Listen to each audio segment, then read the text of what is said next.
وَإِذَا سَأَلَكَ عِبَادِي عَنِّي فَإِنِّي قَرِيبٌ أُجِيبُ دَعْوَةَ الدَّاعِ إِذَا دَعَانِ فَلْيَسْتَجِیبُوا لِی وَلْیُؤْمِنُوا بِی لَعَلَّهُمْ یرشدون۔ یہ آیت بڑی زبردست ہے اللہ کی رحمت کو بتانے کے لیے۔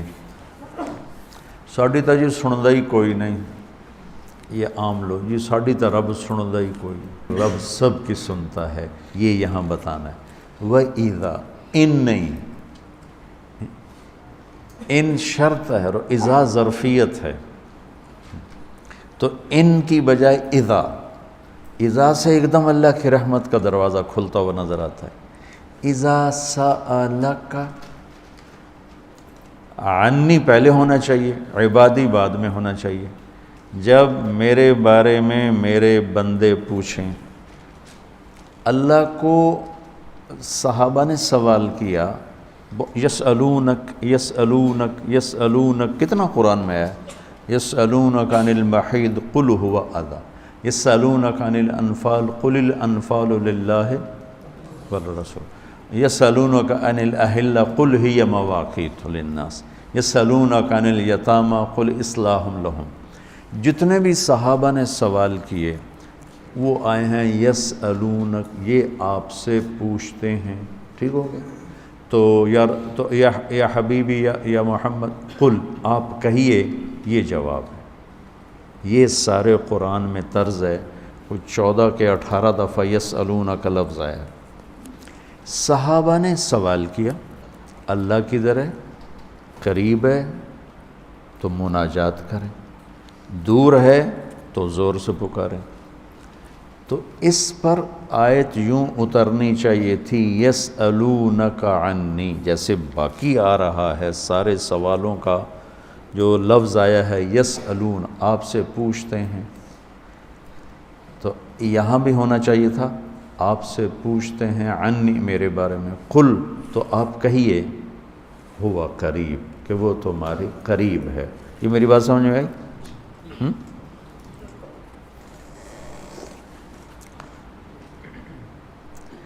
یہاں اللہ تعالیٰ نے وَإِذَا سَأَلَكَ، یسألون کا مطلب ہے کہ ابھی یہ جواب ہے، بعد میں بدل سکتا ہے۔ یسألونک عن کذا قل ہوا، تو یسألونک اور قل ہوا میں حتمی نہیں ہے، ابھی یہ بات ہے، کل کو بدل بھی سکتی ہے۔ اذا کا مطلب ہے کہ یہ ابدی جواب ہے، یہ جواب قابل تبدیل نہیں ہے، یہ آگے جو جواب آئے گا وہ ہمیشہ کے لیے ہے۔ اب سنو، وَإِذَا سَأَلَكَ عبادی عنی، اپنے آپ کو بعد میں ذکر کیا اور اپنے بندوں کو پہلے ذکر کیا۔ اذا سألک الناس المؤمنون، یہ آ سکتا ہے نا، العباد، اذا سألک العباد، کیا کہا؟ عبادی، اللہ کو یہ سوال اتنا پسند آیا، اللہ کہ تم تو ہو ہی میرے بندے، میرے بارے میں اپنے آپ کو بعد میں ذکر کیا اور عبادی کو پہلے ذکر کیا، کہ اللہ کے نبی سے صحابہ پوچھ رہے ہیں رب کے بارے میں بتائیں، تو اللہ تعالیٰ اس کو یوں لا کر کہتا ہے کہ یہ آپ سے میرے بارے میں پوچھیں تو میرے نبی آپ ہٹ جائیں، میں جواب دیتا ہوں، میں ہوں، تمہارے ساتھ ہوں، تمہارے پاس ہوں، شہرک سے زیادہ قریب ہوں، تمہارے ساتھ ہوں۔ تو کیسے کہتے ہو کہ میں تمہاری سنتا نہیں؟ اجیب دعوتاً، دعوت الدع، دعا دعا بار بار پکارنا، اور دعوتاً ایک دفعہ پکارنا۔ اللہ اس آیت میں کہہ رہا ہے کہ جو زندگی میں جس نے مجھے کبھی ایک دفعہ بھی پکارا ہو، میں اس کی دعا پر بھی لبیک کہتا ہوں۔ یہ نہیں کہ میں نہیں میں سنتا ہوں، تم سنانے والے بنو، ہم تو مائل بکرم ہیں، کوئی سائل ہی نہیں، راہ دکھلائیں کسے راہ رو منزل ہی نہیں، کوئی مانگنے والے تو بنو۔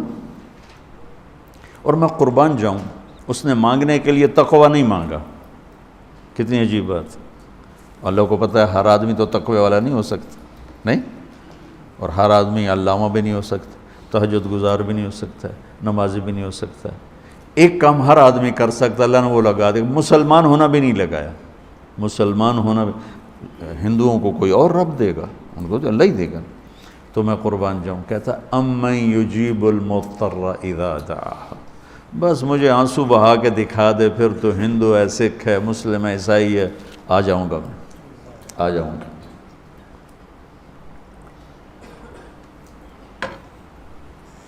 سب کی سنتا، اجیب الدعوت الداع، ایک دفعہ بھی جو زندگی میں پکارتا ہے نا، اذا دعان، جب جس وقت اس کی زبان سے یا اللہ نکلے گا، میں لبیک کہتا ہوا ہوں گا۔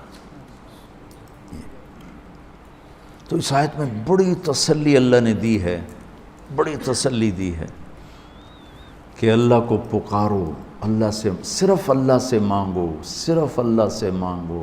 وَإِذَا سَأَلْتَ فَاسْأَلِ اللَّهِ وَإِذَا اسْتَعَنْتَ فَاسْتَعِنْ بِاللَّهِ، مخلوق سے مت مانگو، پکارنا ہے تو صرف اللہ کو پکارو۔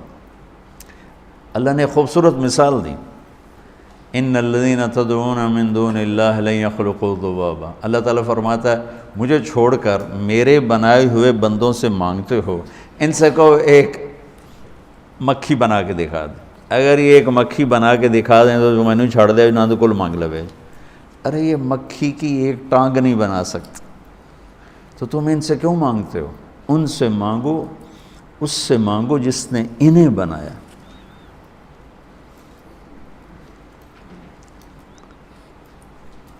تو اس آیت میں اللہ نے بڑی تسلی دی ہے کہ تم مانگنے والے رو دھو کے میرے سامنے رونا سیکھ لو، کر دوں گا، مضطر بن کے دکھا دو۔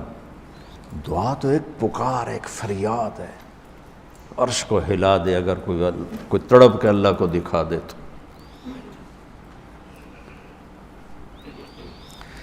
تو اس کے بعد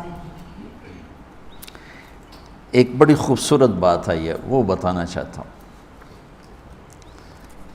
احل لکم لیلۃ الصیام الرفث الی نسائکم ہن لباس لکم وانتم لباس لہن۔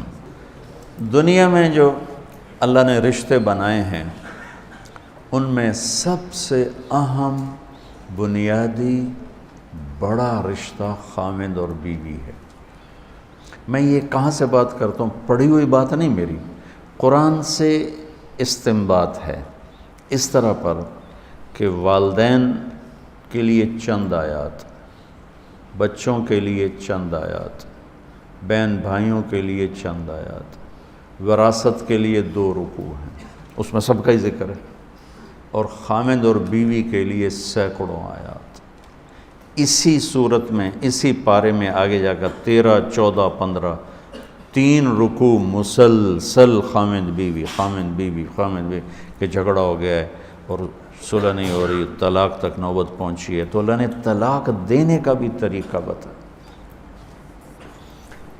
اور خامند اور بیوی کے رشتے کے لیے پوری سورت اللہ تعالیٰ نے اتاری، اور سورت بقرہ کو بھر دیا ہے، سورت آل عمران بھری پڑی ہے، سورت نساء بھری پڑی ہے، سورت مائدہ بھری پڑی ہے، کہ 2 زندگیاں کس طرح خوبصورت انداز میں زندگی مکمل کریں، چونکہ یہ اس رشتے پر آگے نسل قائم ہوتی ہے، نسل وجود میں آتی ہے، تو اس کو سب سے زیادہ اللہ نے کھول کے بیان کیا۔ اور ہمارے نبی کی 11 شادیاں کا مقصد کوئی آپ کو عورتوں کی رغبت نہیں تھی 25 سال کا نوجوان 40 سال کی بیوہ سے شادی کرے، جو 2 دفعہ بیوہ ہوئی، 1 دفعہ منگنی ٹوٹی۔ ورقہ بن نوفل سے منگنی ٹوٹی حضرت خدیجہ کی، منگنی ٹوٹنا بھی ایک قسم کا کہانی بن جاتی ہے، افسانہ بن جاتا ہے عورت کے لیے، کیوں ٹوٹ گئی۔ ابو حالہ سے شادی ہوئی، 1 بیٹا 1 بیٹی۔ ابن عابد سے شادی ہوئی، 1 بیٹا، ابو حالہ بھی فوت ہو گئے، پھر شادی ہوئی تو ابن عابد وہ بھی فوت ہو گئے، اور حضرت خدیجہ رضی اللہ تعالیٰ عنہ 40 برس کی عورت ہیں اور آپ 25 برس کے نوجوان ہیں، اور آپ ان سے شادی کر کے زندگی کے 25 سال ساتھ گزار دیتے۔ حدیث سنا دیتا ہوں لمبی بات نہ ہو جائے. ما تزوجت وما زوجت الا بوحی من السماء نزل به جبریل. لوگوں، میں نے جہاں شادی کی، میں نے جہاں بیٹی کی شادی کی، پہلے جبریل نے آ کے اللہ کا حکم سنایا، پھر میں نے شادی کی. تو آپ نے 11 شادیاں کی. اللہ کی قسم میں کھا کے کہتا ہوں، زندگی سمجھانے کے لیے. کیونکہ نماز پڑھنا تو آسان ہے، 1 لوٹا پانی چاہیے، 10 منٹ چاہیے. تراویح بھی کوئی مشکل مسئلہ نہیں ہے. میں نے ابھی 2.5 پارے سن کے آ کے آپ کے پاس بیٹھا، چونکہ میں الگ سنتا ہوں. تو 1.5 گھنٹہ 1.25 گھنٹے میں 55 منٹ میں 50 منٹ میں ایک دفعہ میں نے 10 پارے سنے، 2 دفعہ 10 پارے سنے، تو 5-6 گھنٹے میں فارغ ہو گئے. لیکن جو زندگی ہوتی ہے، جو شادی ہوتی ہے، وہ پوری زندگی کا معاملہ ہوتا ہے. وہ صرف وقتی کام نہیں ہوتا. صبح سے شام تک روزہ رکھا، فارغ ہو گئے. 5 دن میں حج کیا، فارغ ہو گئے. جیب سے نکال کے پیسے دیے، زکوٰۃ سے فارغ ہو گئے. لیکن میں نے زندگی کس طرح گزارنی ہے. کسی کی بیٹی میرے ساتھ جڑنے لگی ہے، اور عورت کسی کا بیٹا اس کے ساتھ جڑنے لگا ہے. اب یہ لڑکا کسی اور گھر میں ہے، لڑکی کسی اور گھر میں ہے.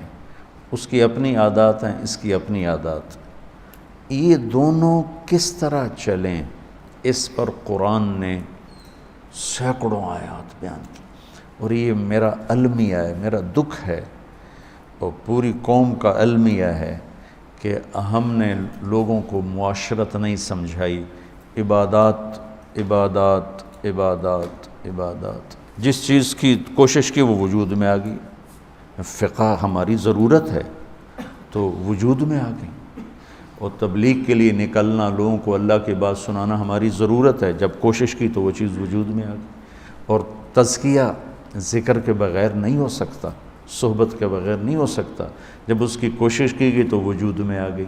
لیکن ایک خلا باقی رہ گیا جس کو بولا نہیں گیا کہ بیوی سے سلوک کیسے ہو، ماں باپ سے سلوک کیسے ہو، اولاد ہو تو بچوں کے ساتھ سلوک کیسا ہو. تو وہاں خلا آ جاتا ہے. وہاں وہ بالکل ایسے ہو جاتا ہے جیسے اس کو پتہ کیوں نہیں ہو، جہالت کی زندگی پہ اتر آتا ہے. تو میرے اللہ نے کیا خوبصورت انداز میں بات سمجھائی ہے. ہن لباس لکم. پہلے انہیں ذکر کیا، پھر تمہیں بعد میں ذکر کیا.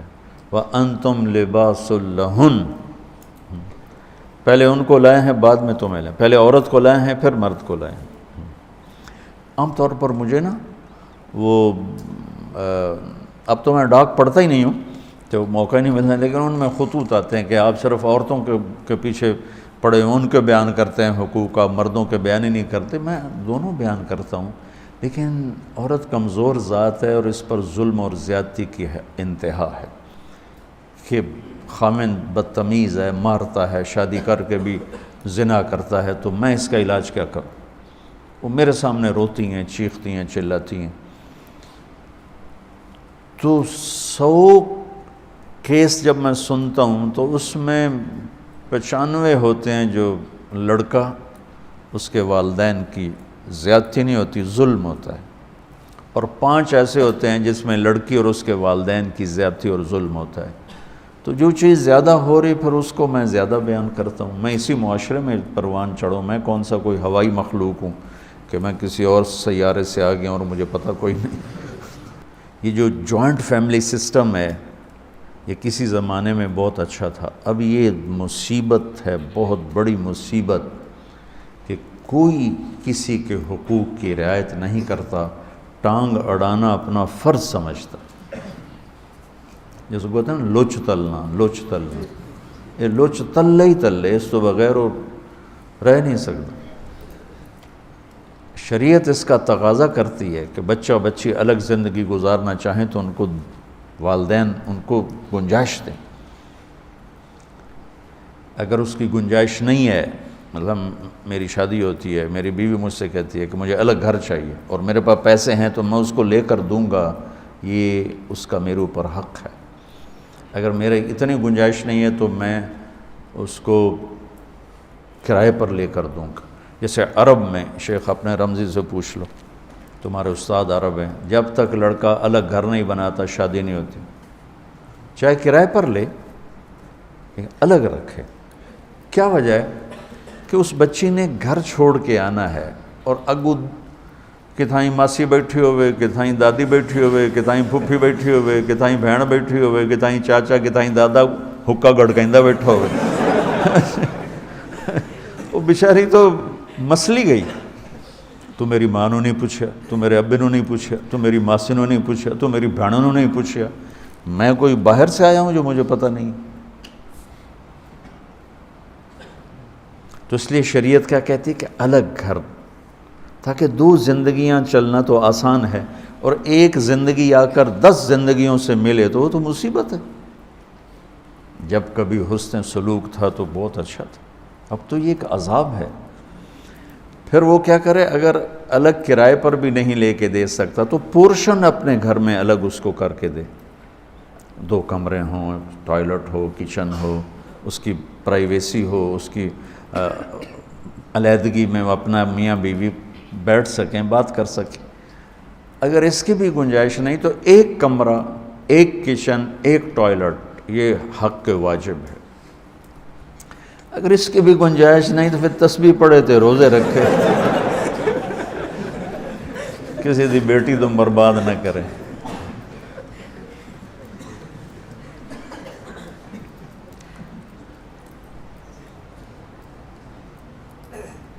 میرے نبی نے فرمایا تزینوا لنسائکم، اپنی بیویوں کے لیے زیب و زینت اختیار کرو۔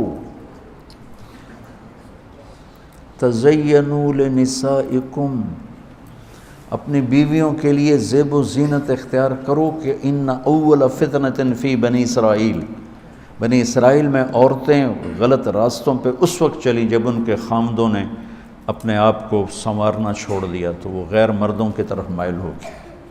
اور ایسے ہی عورتوں کے لیے کہا اشارتاً، آپ نے فرمایا کہ ان الحور عین لتتزین لزوجها کما تتزین ام سلمہ لرسول اللہ، سبحان اللہ۔ فرمایا کہ آپ نے فرمایا کہ جنت کی حوریں اپنے خاوند کے لیے ایسے میک اپ کریں گی جیسے ام سلمہ میرے لیے میک اپ کرتی۔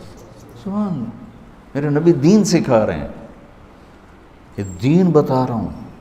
اب جس لڑکی نے جا کے سارا چولہا سنبھالنا ہے تو میک اپ کے وہ تو انہیں توے دی سائے منہ تے مال کے آ جائے۔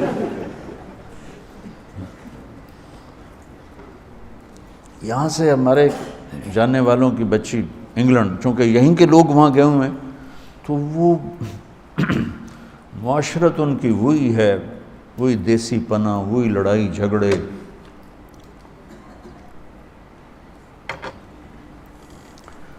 وہ لڑکی سارا دن ساس سسر کی خدمت کر کر کچن نہ نکلے، اس کا خامد کہا کوئی میرے لیے بھی تو ٹائم دے بابا، تو میرے لیے آیا نہیں، امی یہ کہہ رہی ہیں، ابو یہ کہہ رہے ہیں، امی یہ کہہ رہی ہیں، ابو یہ کہہ رہے ہیں۔ اس نے کہا تو امی ابو کی خدمت کرو، اس نے جا کے دوئی شادی کر لی۔ پھر وہ روئے۔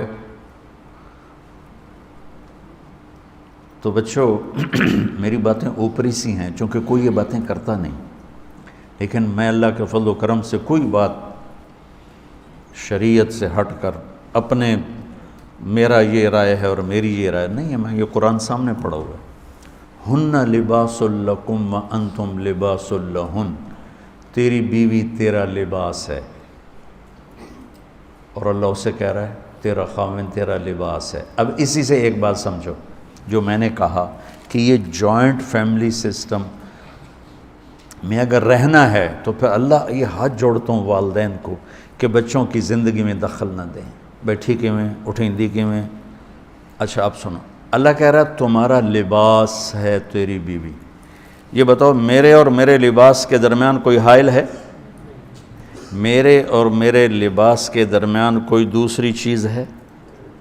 تو اس لباس کے لفظ میں اللہ کہہ رہا ہے کہ تیرے اور تیری بیوی کے درمیان کوئی دوسرا داخل نہیں ہونا چاہیے، وہ چاہے ماں ہو، چاہے باپ ہو، چاہے وہ بھائی ہو، وہ خالہ ہو، وہ ماسی ہو، جو بھی ہو، وہ نہیں داخل ہو سکتی۔ لباس کیوں کہہ رہا ہے اللہ تعالیٰ؟ تو میری ماں دے اگوں نہیں بولنا، تو میری ماں نے روٹی نہیں پوچھی، وہ پٹائیاں ہو رہی ہیں، مار رہے ہیں۔